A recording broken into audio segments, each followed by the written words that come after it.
President Duterte himself finding nothing wrong if government servants, particularly policemen, accept gifts for a job well done. But the law is clear on the no-gift policy. Welcome to On the Record. I'm Ruth Cabal.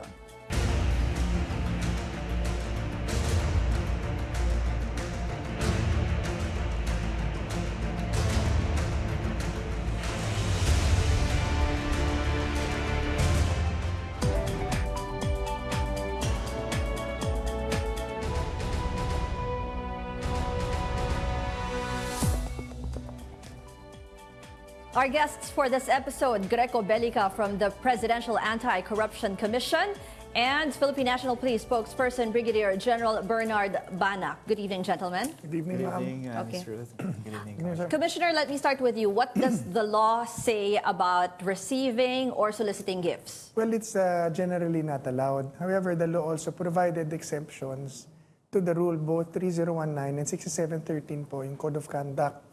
It says nominal and insignificant gifts po or na token of gratitude can be accepted. Yun din po ang inulit sa 6713, and that is the bone of contention and my reply when asked about my comment on what the President said. I said the President may have been referring to tokens of gratitude of insignificant amount. The problem is, ma'am, hindi ho malinaw what is significant and insignificant. Kaya, Okay.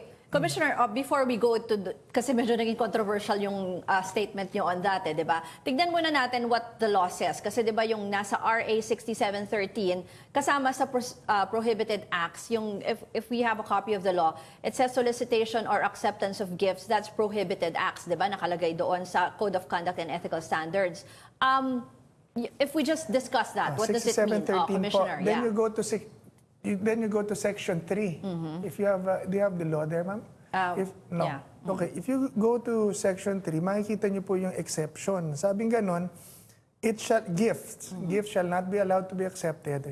Should not be accepted.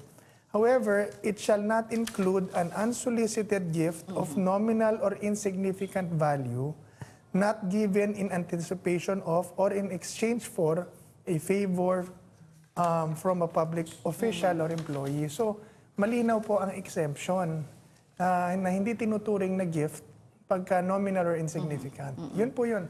Kasi po yan yung una eh. Yes, Pero, yes. But there are exceptions, yeah. Even in RA 3019, which was also cited by Justice Secretary Guevara.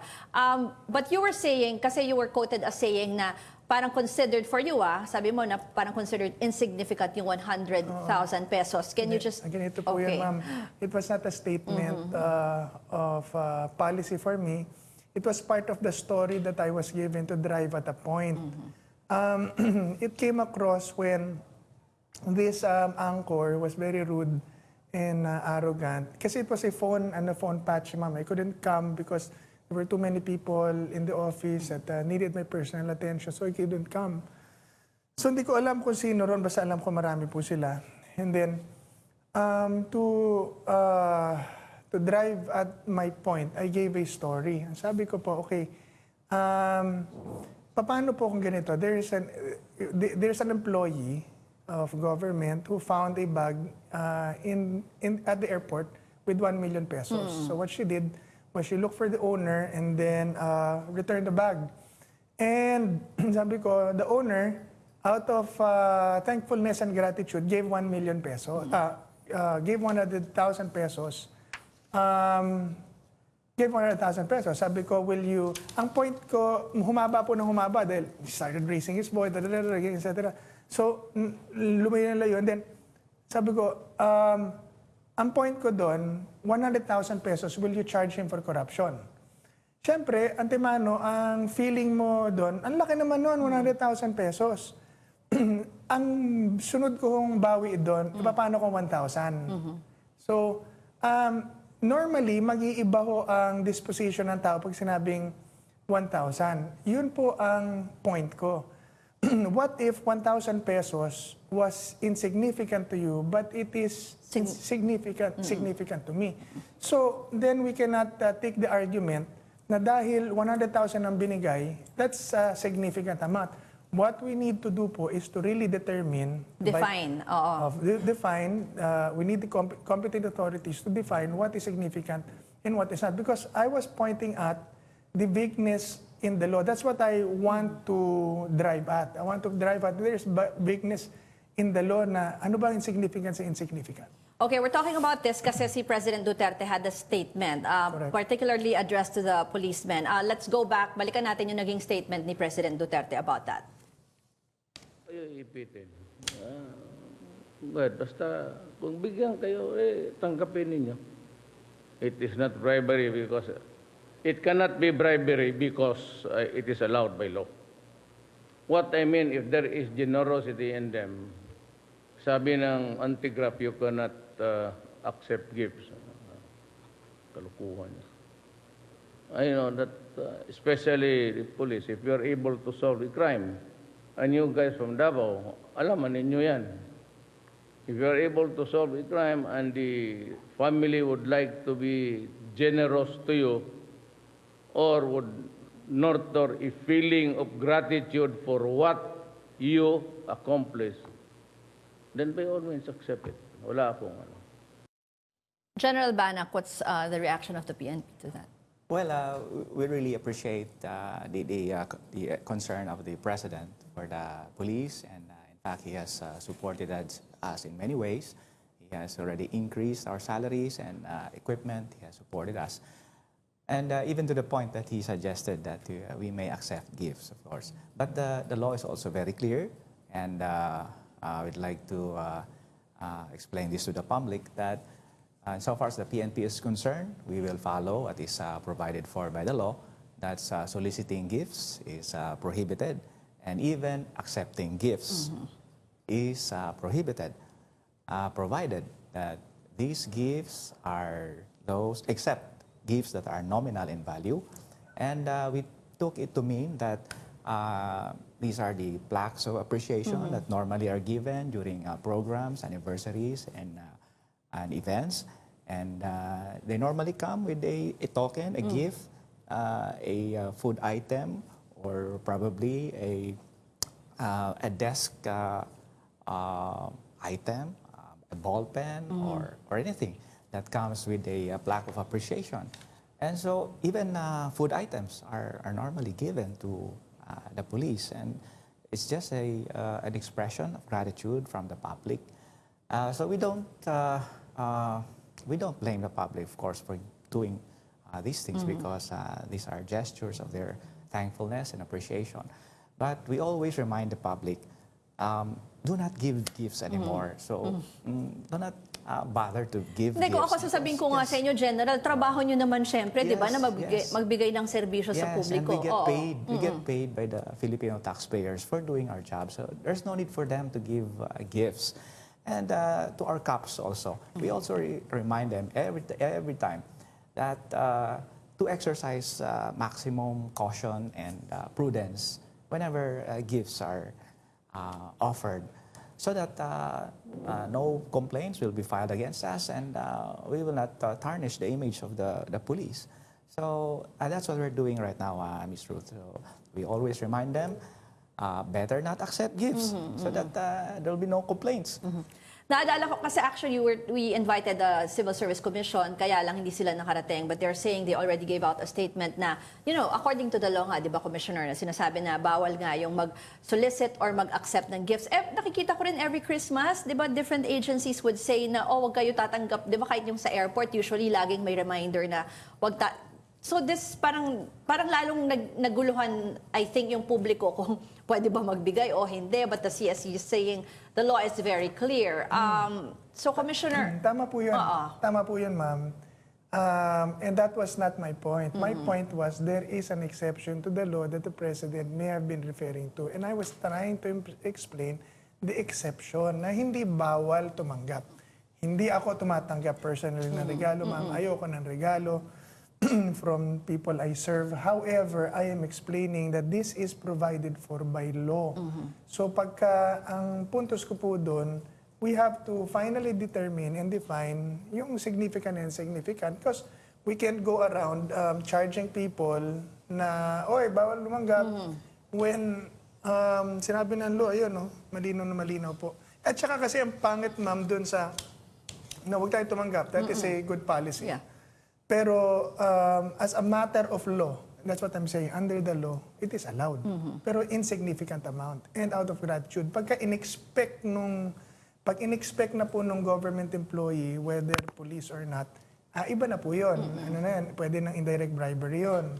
Ang sinasabi kasi, I was also reading yung reactions, like si Senator Lacson, a former PNP chief, was saying na parang, this can lead to insatiable greed. I mean, the little things could lead to the bigger things, General. Yes, that may lead to bigger things, of course. No, the Senator Lacson is correct.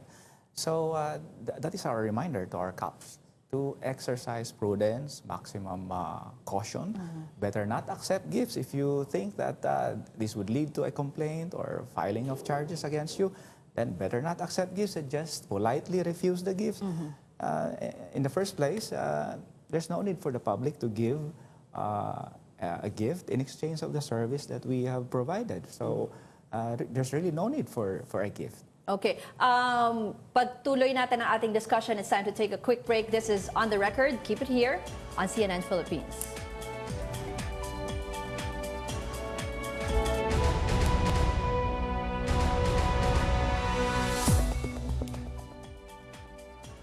Welcome back to On the Record. We now have on the phone the Vice Chair of Center for People Empowerment and Governance, or CENPEG, Roland Simbulan. Good evening, sir. Good evening. Professor, nabuhay kasi itong usapin dun sa kung pwede bang tumanggap o hindi, solicitation or accepting gifts on the part of public officials and employees because of the statement of President Duterte. On your part, what do you think about this? Well, it's very clear from the that we have guidelines of the Civil Service Commission that all government officials and employees are not supposed to be accepting gifts, no? Kaya yung ano doon, solicitation or acceptance of gifts, no? That's the rule, no? So I think it's very difficult if we allow the acceptance even of small gifts, no? Because we do not know where that ends, no, and up to what extent, no. So anyway, especially in the case of policemen, their salaries have been adjusted, and they're supposed to be serving our people. And that's why I think that we should not encourage this, no, practice of receiving gifts or soliciting gifts, whether these gifts are big or small gifts, whether Professor, in monetary or in kind. Professor, can you just tell us, no, on the part of CENPEG, di ba, bakit, anong iniiwasan natin dito kasi the CSCS saying, syempre, yung ganitong batas is, of course, to avoid yung mag-develop yung culture of corruption? Well, ang gusto din nating isang point dito na gusto din nating maiwasan, yung kasi if there are certain people who regularly give gifts, no, to especially our civil servants and including policemen, baka ang mangyari dyan, itong mga nagbibigay ng gifts, ito ang bibigyan ng attention, no, or priority nung ating mga employees, no, including policemen, no, habang yung wala, kasi not everybody can give in a position to give gifts, no, because some people expect our public servants to be doing their duty, no. So yun ang nice nating iwasan, kasi there are certain people who like giving gifts. Baka yun ang bibigyan ng priority at attention sa serbisyo. And I think that's part of the reason why this law was made, no. Professor, may sinasabi rin kasi dito si Commissioner Belica na merong exceptions doon sa batas na pwede yung nominal or insignificant, small or insignificant gifts. And also even si Justice Secretary Guevara was saying that the CSC should set guidelines para mas malinaw daw ito. Do we even need those? Well, as I said, on this matter, I'm very, I take a hard line on this issue, no, because even defining a gift as small, when it could be, when the gift giving could become regular, no, occurrence because it is accepted, is quite dangerous, no. As I said and pointed out, baka itong mga taong nagbibigay na gift, no? Ito yung talagang bibigyan ng priority at attention ng ating mga kapulisan o ng ating mga even civil servants, no? And yung mga hindi nagbibigay regularly, no matter how small, parang less yung priority or attention given to them. No? So mas mabuting wag na, no? Wag na. And I think since it takes two to tango, wag nating encourage yung publiko na magbigay ng gifts of any kind to government employees that may entice them towards expecting to be given gifts for public service. Okay. Ayan, balikan natin sila, Commissioner, if you would respond to what the professor said. Again, we have to go back to the law. The law clearly says that nominal amounts are not considered gifts. When it is not expected, it is not asked for. We have to, ma'am, we really have to think about this, no? Kasi when iba ho yung corruption, iba yung gratitude. Corruption, you are expecting something in return. Parang may pabor, ganun ba? Kasi sinasabi ni Professor, mapapaboran di ba? Yung magbibigay ng regalo So corruption po yun because the police officer or the government official is expecting something in exchange. That's corruption. That is not what we are saying, nor what the President is saying. The topic, the bone of contention is yung nominal amount that is allowed by law when it is out of gratitude is allowed by law. Pero nakikita naman natin, kaya nga, di ba, yung sinasabi, parang we're being branded as one of the most corrupt. I'm looking at yung corruption index natin dito sa transparency.org. We are number 36, 0 being yung most corrupt. 0 to 100, number 36 tayo. So medyo malapit tayo dun sa parang among the most corrupt in the world 2018. Yun yung iniiwasan di ba? Yung like what I mentioned, kultura ng corruption. General, yung mga minsan may mga padulas para imbestigahan o yung mga ganon. Uso pa ba? Yes, those things. We are really very strict on this. And in fact, we have investigated our fellow police officers whenever there are accusations of giving bribes, giving gifts in exchange for a favor or service. Napakahigpit na ng Philippine National Police, and we have investigated a lot of our colleagues. We have disciplined a lot of them, and in fact, it's more than 8,400 already have been disciplined, meted with disciplinary sanctions, and we have dismissed a lot of our PNP personnel for committing illegal acts such as extortion and solicitation of gifts. So we are very strict on this. There are times that gifts really come their way to our police station, such as food items during Christmas time, or anniversaries and birthdays.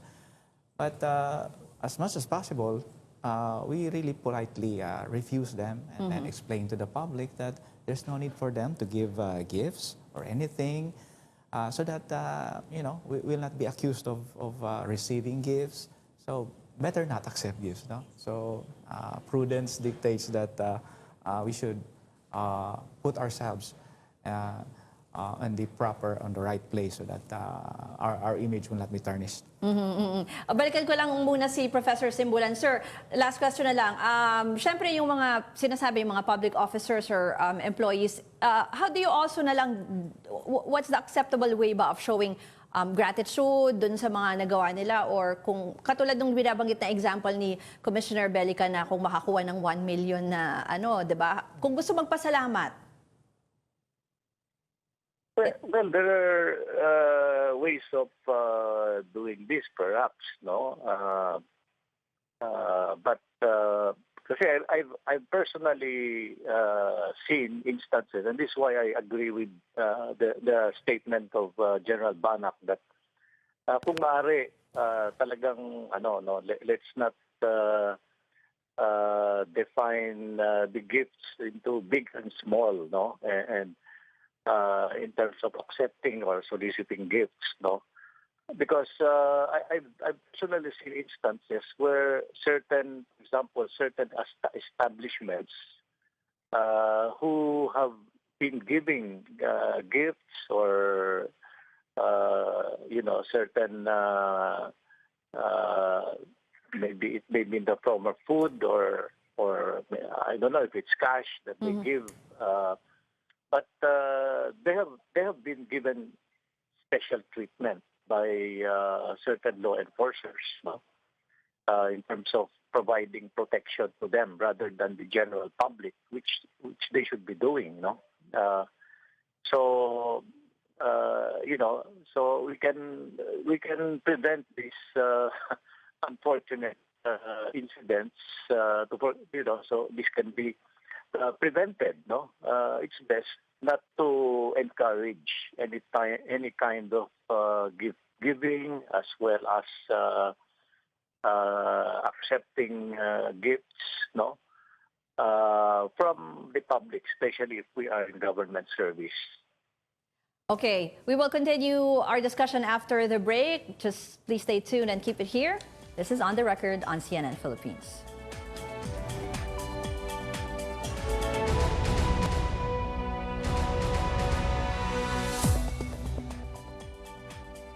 You're watching On the Record on CNN Philippines.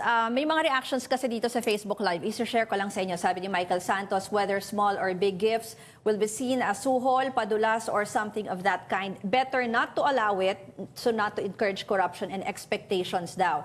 Sabi ni Sergio Geronimo, you can give gifts sa mga civilians, wag sa government. Rose Santos, wrong stance of leader creates confusion and division. Elpidio Angeles, 1 peso could be significant to the beggar. General, yung reactions nyo dun sa mga sinabi ng mga nanonood sa atin. Well, tama yun, ano? So, we just like to remind the public, don't give gifts anymore. Better not gifts anymore. And for the police, do not accept gifts. No? Ganun lang kasimple. If it will cause a problem or confusion, then better not accept gifts. But of course, we cannot control the public. There are really times that they would just, send over food items, a drink maybe. Sea cops are patrolling their beat and then they're perspiring, pawis na pawis na. And then they would just offer a glass of a iced tea maybe or a bottle of water. So these things are out of generosity, out of the thankfulness. So our cops would accept them, of course, because this is really an expression of gratitude from the public. General, naalala ko lang sinabi ni Commissioner Lizada na parang, kunwari, kung may kulang na parang mobile cars or pwede ba yung ganon? Yung mga ganong klase ng donation, yes, how does that work? Yes, a lot of times, NGOs and from the community, they would donate an electric fan or an air conditioner or a computer set. And yung kailangan talaga, no? Yes, for the use of the police station. And these are properly documented as a donation, and these are recorded in the books. So, and this is not for the personal use of anyone in the police station, but for the use of the whole of police station, for the benefit of the public. So, these things, we cannot help but really just accept them as donations. And these are done really in the open, it's not a secret. And, tsaka documented, sabi niyo nga. Commissioner, ano bang pwedeng yung mga katulad ng donations? What else are acceptable na ano? Always say thank you. Ganun lang. Always say thank you, ma'am. Number 2, the law has to be clarified. Bribes are not gifts, and gifts should not be made into bribes. So, i-clarify po ng mabuti yan dahil para bang ginawa mong korupsyon ng magbigay ng regalo, ibang korupsyon at bribe, iba rin mo ang gift. Kasi parang may thin line talaga no? Between yung... Well, actually, pag pinag-iisipan mo mabuti, malinaw po ang korupsyon, malinaw ang gift. Ang gift is out of love, generosity, thankfulness. Ang bribe is evil. You want to get something in return. You're trying to corrupt the official. So, light and darkness po yan. So I guess I'd like to ask the competent authorities, maybe Congress or CSC, to define and to fix the law, to remedy the law, to properly define what is corruption and what is a gift. Number 2, what is nominal. Pero as of now, do not accept gifts. But then if you do, if it's nominal under the law, and that is what the President is saying, then it is not corruption. And siguro, reminder na lang din sa public officials, trabaho nyo yung magbigay ng serbisyo. Just do your jobs well. Yes, Siguro, exactly. general, no? And we get paid for that, for the service that we provide to the public. So a thank you or pat on the back will be enough. So no need for gifts. Okay, nominal or insignificant or not.